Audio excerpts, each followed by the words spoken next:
विश्वेश्वराय नरकार्णवतारणाय कर्णामृताय शशिशेखरधारणाय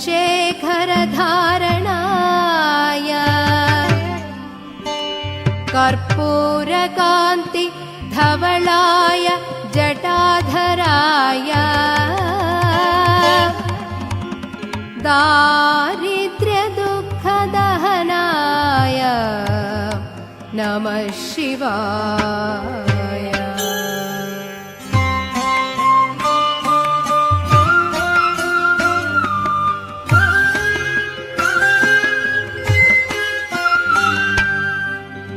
गौरीप्रियाय रजनीशकलाधराय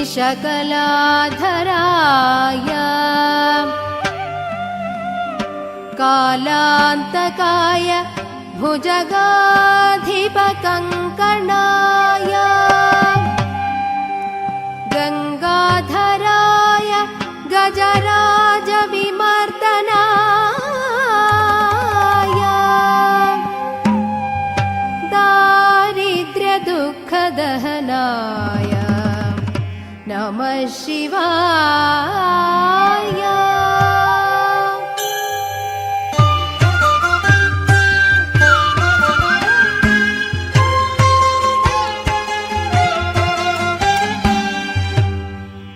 भक्तप्रियाय भवरोगभयापहाय उग्राय दुर्गभवसागरतारणाय ज्योतिर्मयाय गुणनामसमुत्सिताय दारिद्र्यदुःखदहनाय नमः शिवाय।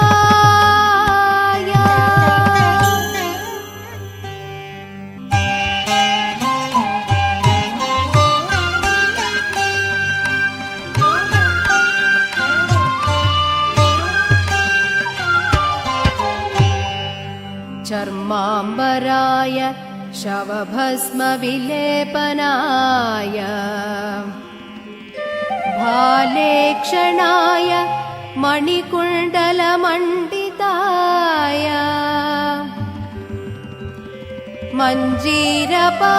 मञ्जीरपादयुगलाय जटाधराय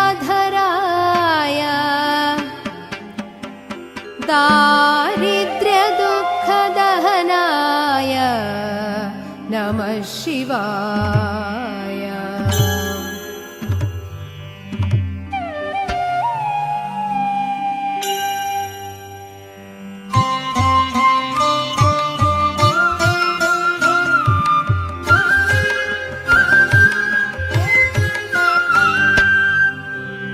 पञ्चाननाय फणिराजविभूषणाय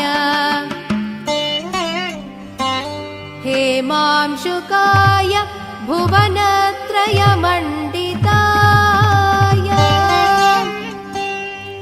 आनन्दभूतिवरदाय तमोमयाय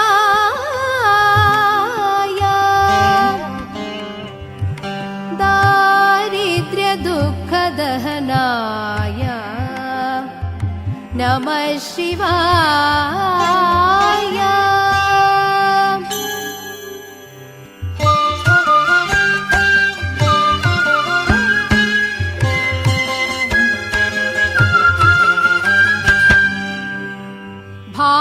भानुप्रियाय भवसागरतारणाय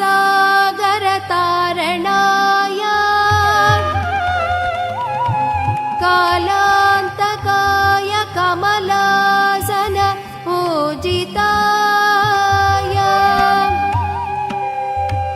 नेत्रत्रयाय शुभलक्षणलक्षिताय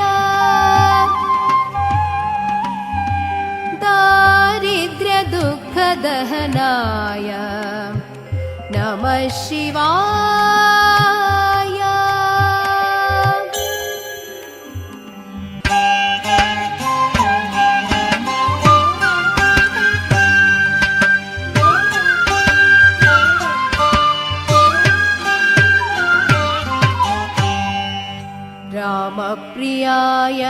रघुनाथ वरप्रदाय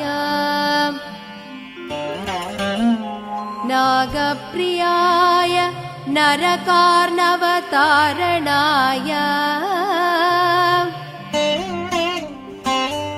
पुण्येषु पुण्यभरिताय सुरार्चिताय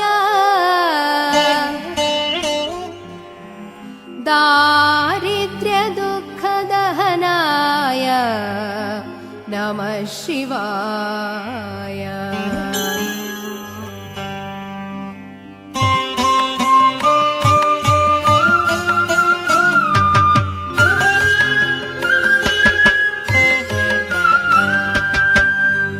मुक्तेश्वराय फलदाय गणेश्वराय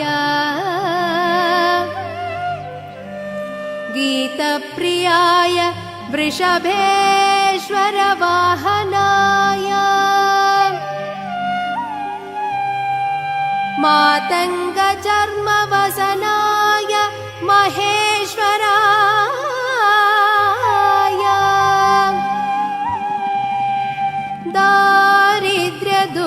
दारिद्र्यदुःखदहनाय नमः शिवाय।